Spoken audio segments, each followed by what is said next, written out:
El Señor esté con ustedes.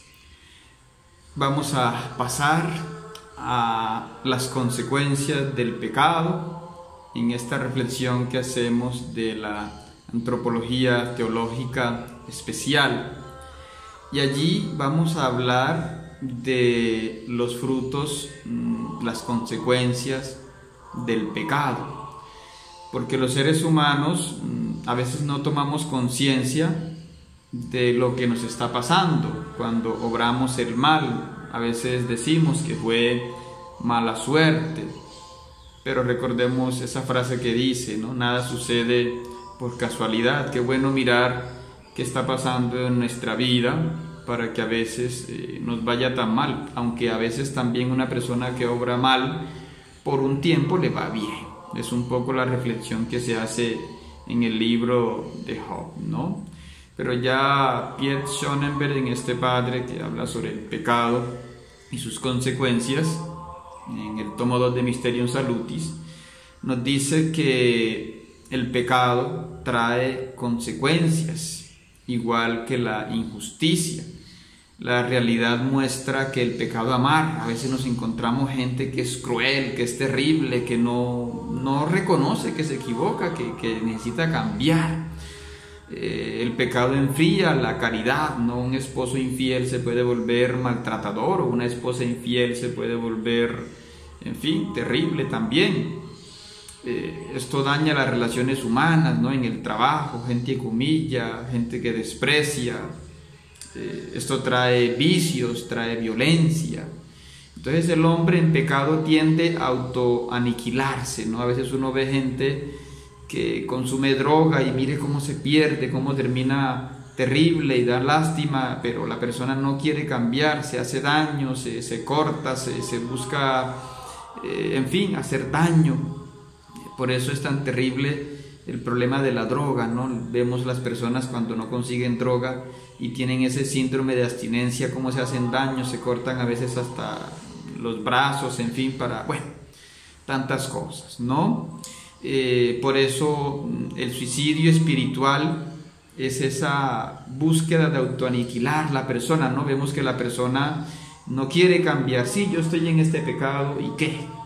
Sí, yo soy así, ¿y qué? La persona habla así, ¿no? Cada día, en fin, papás de pronto abusadores y que en fin, que le echan la culpa a los demás, ¿no? Que no reconocen y que, como decíamos, a veces pasan unos límites terribles, ¿no? Se vuelven monstruos.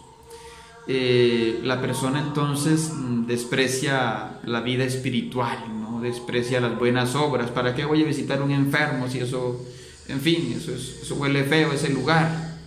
Nos volvemos arrogantes, ¿no? Cuando cada vez caemos más y más en el pecado. El pecado no daña la libertad humana, pero sí la maneja, ¿no? Es tristemente lo que decimos del capricho. Cuando uno dice yo hago lo que me da la gana, el padre Fray Nelson Medina tiene una frase muy sabia, ¿no? Dice, cuando dices que puedes hacer lo que te da la gana, hay expertos en manejarte las ganas. Se vuelve un negocio, ¿no? Tristemente el vicio es un negocio que deja mucho dinero, ¿sí? Y entonces maneja las ganas de la persona, ¿no? También cuando uno está en pecado desprecia la virtud. ¿Para qué hacer buenas obras? ¿Para qué ayudar a la gente si uno termina traicionado? ¿Sí? Se busca también el menor esfuerzo, ¿no? ¿Para qué llegar temprano al trabajo? ¿Para qué hacerlo bien si no me van a pagar más ni menos? ¿Sí? Se pierde la integralidad, ¿no? Esas historias que vemos de personas que hacen unas cosas buenas, pero que, en fin, no les gusta la coherencia, ¿no? Se pierde la honestidad, ¿sí? El pecado nos puede llevar a inclinarnos profundamente hacia el mal, ¿no? El desorden en las pasiones, como llamamos, ¿no? Como cuando nos metemos en el mundo de la pornografía, que ya parece que todos los días tenemos esas ansias de caer, ¿sí? O la persona que es mentirosa y a veces es ansiosa de caer, de buscar otra mentira, de buscar, en fin, el mal desordena nuestro corazón, ¿no? Y también vemos que el pecado puede romper esa amistad con Dios, ¿no? Al diablo le interesa romper esa obediencia que tenemos hacia Dios. Somos capaces de grandes actos nobles, pero también de actos terribles, ¿no? Es lo que vemos en las guerras mundiales, pero también en nuestro país, que tristemente la violencia no acaba. Vemos delitos que tristemente a veces terminamos desacostumbrándonos a ver, las masacres, los desplazamientos, los actos cada vez más crueles, por las drogas, por una esmeralda, en fin, por cualquier otra situación, ¿no? Pero el hombre no se siente feliz por las consecuencias del pecado, ¿no? Como dice el Salmo 50. Los profetas también hicieron una reflexión muy bonita, y es rechazar que el pecado se hereda de un padre a hijo. No estamos hablando del pecado original, ¿no? Sino que las malas acciones que se hacen en una casa sí se pueden tristemente aprender, ¿no? Por ejemplo, si en una casa los papás o los hermanos mayores son muy vulgares, si la hermana mayor es una mujer promiscua o el hermano mayor es promiscuo, puede que sus hermanos menores vayan aprendiendo también esta inmoralidad, ¿no? O si los papás son mentirosos, los hijos pueden ir aprendiendo tristemente esta conducta, ¿no? Por eso es que Santa Catalina de Siena compara el pecado con un río grande, cenagoso, que uno no puede pasar, ¿sí? Que no nos deja pasar hacia la virtud, ¿sí? Y que entonces allí el pecado nos lleva a malas costumbres, a la fornicación, a los vicios. El pecado se ve como un río potente, ¿sí? Porque no debe subestimarse. A veces decimos, no, eso no pasa nada si lo hago, eso es una mentirita, ¿sí? El pecado es imprevisible, ¿no? Ataca como un ladrón.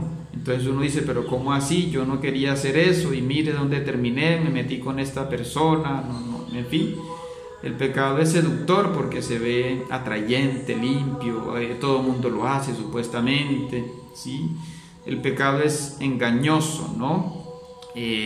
Una persona que se mete, por ejemplo, en el mundo del narcotráfico, tiene la ilusión de que se va a enriquecer rápidamente, pero después se mete y ve que es muy difícil salirse de ese mundo, o al menos vivo, ¿no?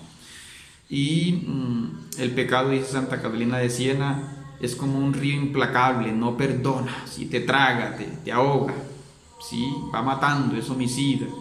Pero la gente a veces lo termina viendo como algo natural, ¿sí? Incluso los gobiernos van legislando, ¿sí? Se habla de gobiernos progresistas, de gobiernos que ya aprueban el consumo personal de drogas, en fin, el cambio supuestamente de sexo, todas esas cosas que ya parecen legales, pero que se van volviendo una trampa, ¿no?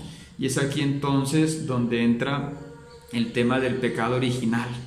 Aquí nos basamos un poco en la introducción a la antropología teológica del padre Francisco Castro, que dice, nadie se salva solitario, todo hombre necesita de Cristo, y el pecado no deja de tener algo de misterio. Por eso, como digo, el pecado original es un tema un poco difícil, ¿sí? Pero ya vemos que en la vida real vemos el mal cómo actúa, y cada vez de nuevas maneras, ¿sí? Pelagio era un hombre que negaba la necesidad de Dios para superar el mal, pero en realidad, como decíamos, sin Jesús no podemos enfrentar el pecado, ¿no? San Agustín, que el pecado original no es un simple mal ejemplo, lo que decíamos de los padres o de los hermanos mayores, ¿no? Sino que es algo que se hereda, ¿sí? ¿Por qué? Porque hay 4 razones, como nos explica el Concilio de Trento. Ese pecado es uno en su origen, ¿sí? En nuestros primeros padres. Segundo, es propagado, ¿sí? Transfundido es la palabra que usan, o sea, no es una imitación, no es algo que se aprende. Tercero, está en cada uno como herencia, nadie se salva de ello, ¿no? Excepto nuestra Madre María, ¿sí? Que la llamamos la Inmaculada por eso. y que la concupiscencia no es pecado, es decir, el mal deseo que uno tiene, sí, las miradas o un pensamiento, no son en sí ya el pecado, sino, en fin, a una situación que tenemos allí para el combate espiritual, ¿no? Gaudium et Spes 13 habla de la caída del hombre abusando de la libertad y que experimenta la inclinación al mal, ¿no? En este tema hay 4 grandes objeciones, ¿no?, contra el pecado original. Dice: ¿por qué nací con un pecado del cual no soy responsable? La objeción moral. La objeción física: ¿cómo se puede transmitir un pecado por generación? Una objeción biológica: ¿acaso estamos o procedemos de una sola pareja? Y la objeción epistemológica: ¿cómo sabemos si pasó o no un pecado en la más remota antigüedad? En fin, estas preguntas las vamos a responder en el próximo encuentro.